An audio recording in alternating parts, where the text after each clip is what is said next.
सुना ना, एगो बात सुन ला। सुनावा। सूट सलवार रजो साड़ी चुभेला कमरिया में।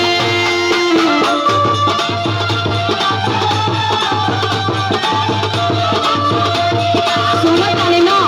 हाँ सुना।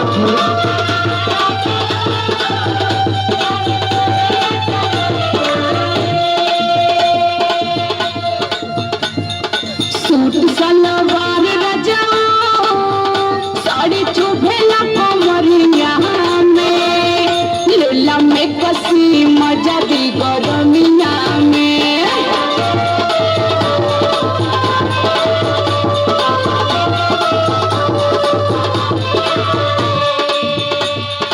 अब तो खर्चा बढ़ेगी। अब का करी, हूँ तो परेशान बाड़े ना। तेरे नया नया जो डिमांड है ना,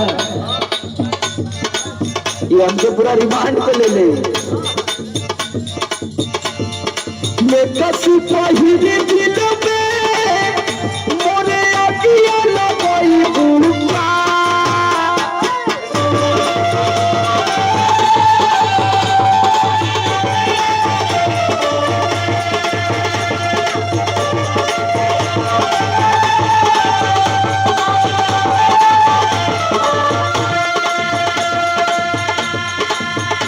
और ये कसी पहिरे दिल में मोरे अकिया लगाई उड़का। ये करे मुंड गड़बड़ाई उड़का।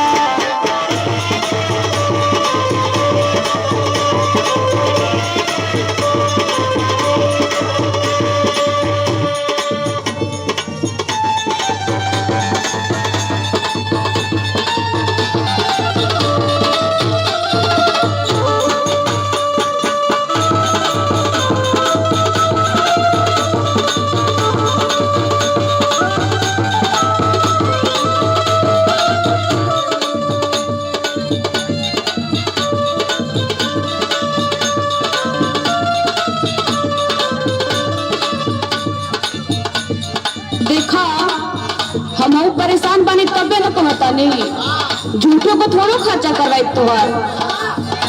सुना के चलो डोलाई रतिया चोहित में बेनवा। रेंगेला भीतर भीतर देही में पसनवा।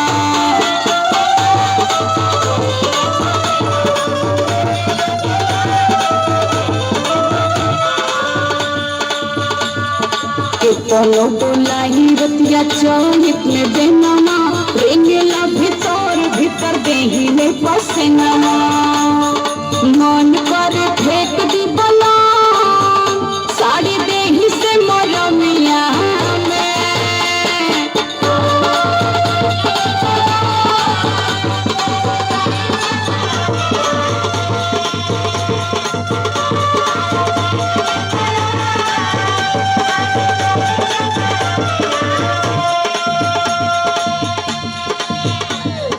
मन कर फेंक दी बला साड़ी देही से मरमिया में। लेला में कसी मजा दे गरमिया में।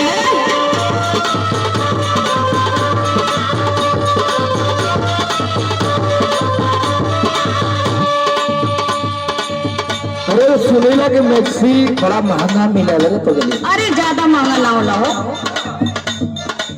अरे तुम देखिला कि लेके आवे में बड़ा